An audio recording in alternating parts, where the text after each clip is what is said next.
got mail.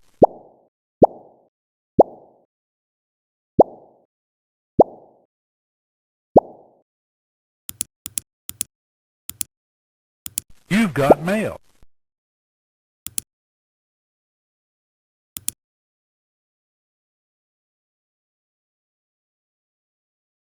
Well, I guess I just have to go show you those ramps, right? Let's go. Grumpy Grandpa here. You want to know a secret? I don't even like sweater vests.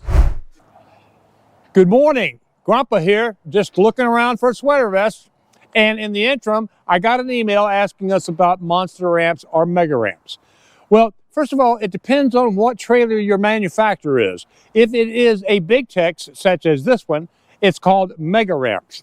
If it is a PJ, such as our top of the line trailer, they're called monster ramps. And as you can see, they extend the trailer to where you can put something on top of it while you're driving. Or when you're finished, you just open it up, easy. You just take this is the lock, you pull the lock out, you pull the mega ramp over, just like this.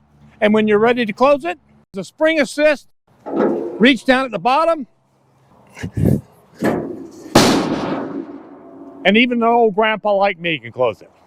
Once it's closed, we just take our lock, put it back up, and put our screw in it. It's as simple as that. This is not going anywhere. This eliminates all the pull-out ramps, all the stand-up ramps, and it gives you about 5 feet additional space. And as I was saying, now we're dealing with a PJ trailer, so we're dealing with monster ramps.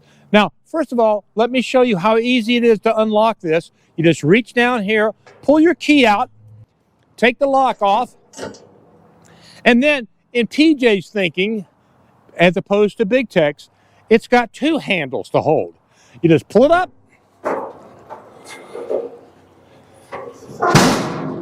just as easy as that. And now you've got ramps. No pull-out ramps, no stand-up ramps. And as you go, even an old grandpa like me can lift it up, put it back in its position, and you have about an additional 5 feet that you can use for storage. Grumpy Grandpa here, and I know from time to time everyone needs a little help. We want to remind you we have a full finance department here with multiple lenders, and we've even got a rent-to-own program.